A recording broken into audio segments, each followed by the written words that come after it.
5. Une absence frappe à l'examen de ce plan aussi bien qu'à la lecture des EMR eux-mêmes. Il y est très peu question de la grâce. Plus précisément, les EMR, en rencontrant la question générale des voies d'action divine, envisagent, pour ainsi dire, en passant la nature des modalités de distribution de la grâce, par des volontés générales déterminées par ces causes occasionnelles que sont les désirs du Christ. Ils maintiennent aussi répétitivement l'idée que l'ordre de la nature est subordonné à celui de la grâce. Mais leur silence est quasi total sur toutes ces questions complexes qui avaient passionné le XVIIe siècle français en nourrissant les polémiques autour de Jansénius et Port-Royal. La distinction entre différents types de grâce, la question de leur efficacité, la conciliation entre préordination divine et liberté humaine, le salut des païens. Le seul texte quelque peu développé des EMR à ce sujet, 12, est tellement elliptique qu'il est pratiquement impossible de se faire à sa lecture une idée claire de la conception malebranchiste de la grâce. Cette absence de traité sur la grâce dans les EMR est un fait qui se constate et qui interdit de voir dans ce texte une synthèse complète de la pensée malebranchiste ou une réponse à la totalité des sujets qui avaient été mis en discussion par Arnaud. Il reste à interpréter ce fait. Il ne signifie évidemment pas un désintérêt de principe pour les questions ayant trait à la grâce.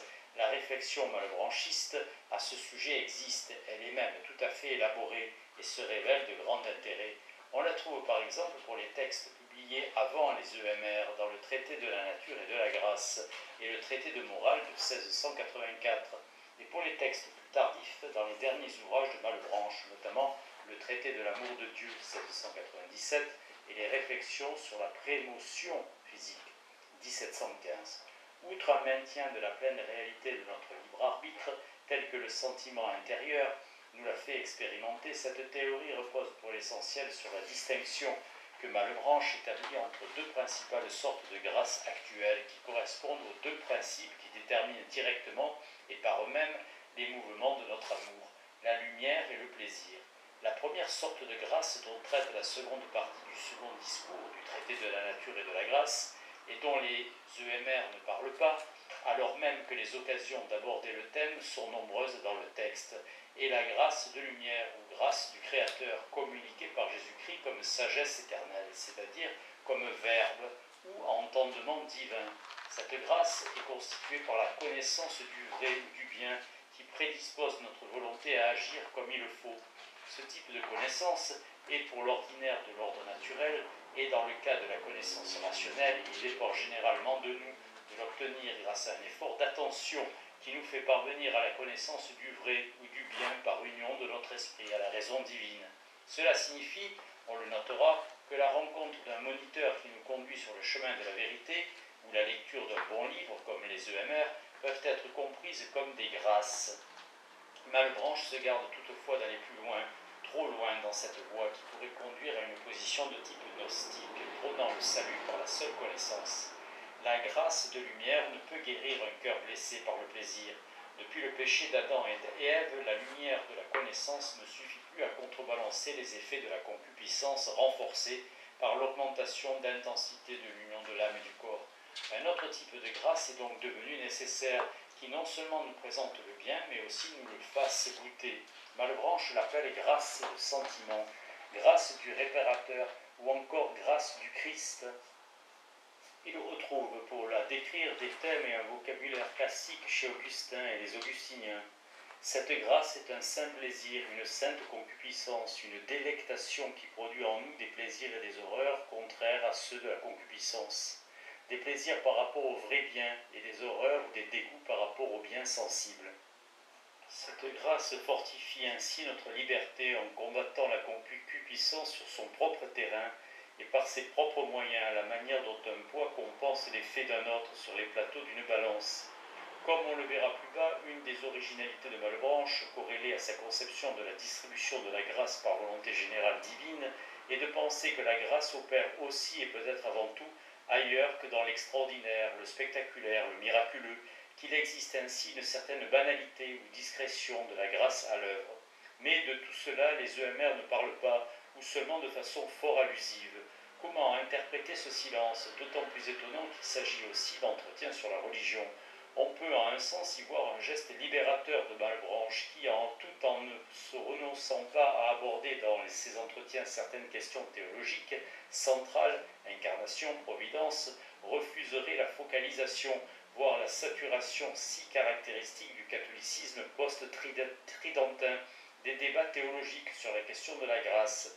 Plus topiquement, il est probable que l'oratorien n'a pas souhaité alourdir et compliquer sa belle somme philosophique par des considérations sur les lieux hyper polémiques que les attaques d'Arnoux les années précédentes avaient encore rendu plus délicat à aborder.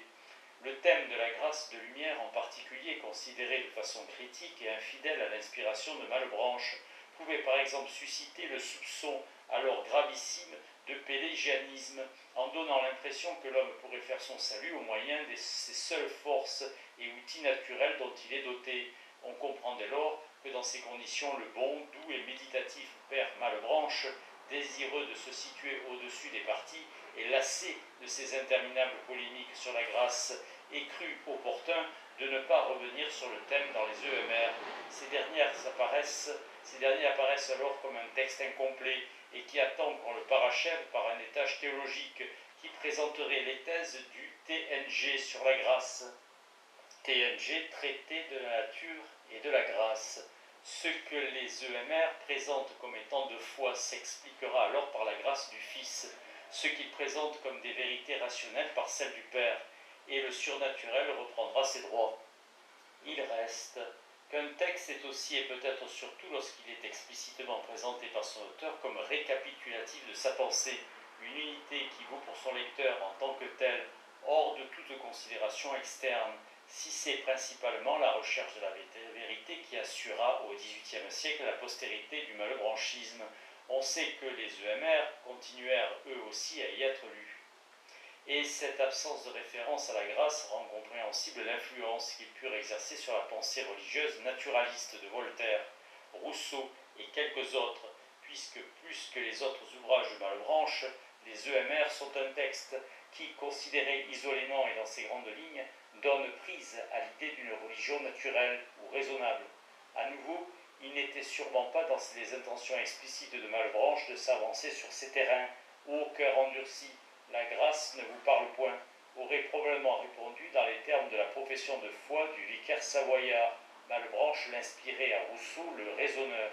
Mais comme on l'a souvent noté depuis le grand ouvrage de Alquier, le cartésianisme de Malebranche, un texte peut toujours se retourner contre les intentions explicites de son auteur. Les éclaircissements malebраnchistes ont ainsi nourri les lumières qui suivirent le grand siècle, et les pieuses réflexions sur Malebranche ont pris une coloration au vicaire savoyard qui n'a pas échappé aux commentateurs et qui est frappante à la relecture de la profession de foi rousseauiste. Dans le parcours désormais bien documenté qui fit de Malebranche un inspirateur majeur de Voltaire, Rousseau et des Lumières françaises en général, les EMR constituèrent donc sans doute autant que la recherche un maillon essentiel qui explique l'étonnante relation menant du pieux Malebranche aux théistes et partisans de la religion naturelle du XVIIIe siècle.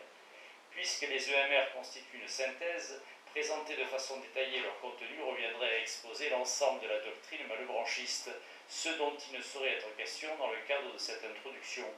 Nous ne retiendrons donc dans ce qui suit que deux aspects du malebranchisme spécialement riches et que les EMR mettent en valeur de façon particulière. En premier lieu, la vision d'un univers tout entier structuré par la théorie de la causalité dite occasionaliste qui permet de rendre compte des modes d'action de Dieu en sa providence générale. En second lieu, une réflexion dense et élaborée sur les rapports entre métaphysique et religion, ou bien, si l'on préfère, entre foi et raison. La providence envisagée au prisme de l'occasionalisme. Une des particularités des EMR se rencontre dans ce que nous avons appelé plus haut le traité de la providence, en une présentation qui atteint un degré de synthèse et de systématisation absent des œuvres antérieures. Malebranche y articule étroitement l'exposé des modes d'action de la providence générale telle qu'il la conçoit et celui de sa théorie de la causalité que la traduction a retenu sous le nom d'occasionalisme.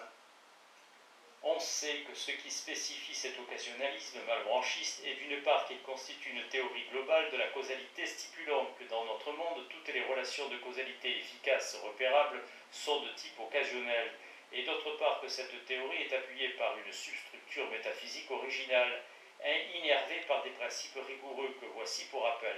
1. Le premier principe, qui est comme la charte fondamentale de l'occasionalisme généralisé de Malebranche, stipule que Dieu seul est cause efficace, unique détenteur de la puissance. 2. Le second principe est celui qu'on a pris l'habitude d'appeler, à strictement parler, le syntagme, ne se trouve pas sous la plume de Malebranche, principe de la simplicité des voies. La sagesse de Dieu lui prescrit en effet d'agir par des volontés générales, c'est-à-dire si l'on considère de façon concrète dont ces volontés organisent notre monde, par les lois les plus simples possibles. Le Dieu malebranchiste combine donc d'une part la simplicité des voies ou des lois qu'il met en œuvre et d'autre part la perfection du monde que ces volontés et lois produisent. Le troisième principe est celui qui permet d'articuler sur le plan causal l'un et le multiple, c'est-à-dire d'une part la cause générale et véritable, Dieu, et d'autre part les causes particulières et naturelles. Ce principe stipule que Dieu ne communique sa puissance aux créatures et ne les unit entre elles que parce qu'il établit leur modalité cause occasionnelle des effets qu'il produit lui-même. Cause occasionnelle qui détermine l'efficace de ses volontés en conséquence des lois générales qu'il s'est prescrit pour faire porter à sa conduite le caractère de ses attributs. Enfin, la détermination concrète de la nature des lois de l'occasionalisme, ainsi entendue, s'opère par la conjugaison de deux mouvements. En premier lieu, un mouvement déductif a priori qui prend pour point de départ la notion que nous avons de Dieu, notre idée de l'être infiniment parfait. Ce mouvement aboutit à la position de ce qu'on pourrait appeler la forme légale de la structure générale du monde, à l'affirmation du fait que ce dernier est organisé par des lois simples. En second lieu, un ensemble de constats opérés a posteriori qui permettent de remplir la forme loi de la loi avant de données empiriques, avec le donné empirique expérientiel dont nous disposons sur la nature des causes occasionnelles, sur les types de connexions causales à l'œuvre. Bref, sur le contenu des lois qui organisent notre monde, on a là comme une reprise amplifiée des deux mouvements que Descartes articule dans les articles 36 et 37 de la deuxième partie des Principes de la philosophie, lorsqu'il engage la détermination de ce que sont les lois de la nature. D'une part, une affirmation de l'immuabilité, de la constance, de la régularité de l'action divine. D'autre part, l'attention portée aux changements que nous voyons dans le monde, aux divers mouvements que nous remarquons dans les corps. En un sens, on n'est également ici pas très loin de Kant et de sa théorie des deux sources, de la connaissance valide, telle qu'elle est exposée dans la critique de la raison pure. D'une part, l'appareil catégorial, a priori comme condition de possibilité de toute entente possible du monde, et d'autre part le donné empirique. Cela posé, le texte de l'article 9 du 13e des EMR propose une remarquable et à notre connaissance unique dans le corpus malebranchiste, synthèse des principales lois de l'occasionalisme. Les deux premiers groupes de lois sont à des degrés et sous des formes divers, présents chez la plupart des théoriciens de l'occasionalisme. Le troisième est plus original, c'est lui qui spécifie les modalités d'effectuation de la vision en Dieu à l'occasion de cet effort, de cette tension intellectuelle qui s'appelle attention. Dieu produit en nos esprits telle ou telle idée. Il faudrait étudier le détail de cette théorie de l'attention spirituelle, philosophiquement intéressante, et dont nous reparlerons plus bas à propos du concept d'attention alternative. Remarquons simplement ici que si l'on considère la nature des substances mises en rapport par cette troisième loi de l'occasionalisme, on n'est pas bien sûr dans le cadre d'un rapport de corps à corps. On n'est pas non plus, même si Malebranche a écrit de belles pages sur les répercussions somatiques de l'effort d'attention, dans le cadre d'une relation de corps à esprit ou d'esprit à corps. On est avant tout dans le cadre d'une relation d'esprit à esprit, c'est-à-dire entre l'esprit divin et l'esprit humain, dont l'attention est la cause occasionnelle de la production par Dieu du phénomène d'idéation. Cette relation causale occasionnelle de type esprit-esprit mérite d'attirer, si l'on peut dire, l'attention dans la mesure où elle a été quelque peu négligée dans le renouveau contemporain des études sur l'occasionalisme, qui se sont surtout focalisées sur le cas des relations corps-corps et esprit-corps.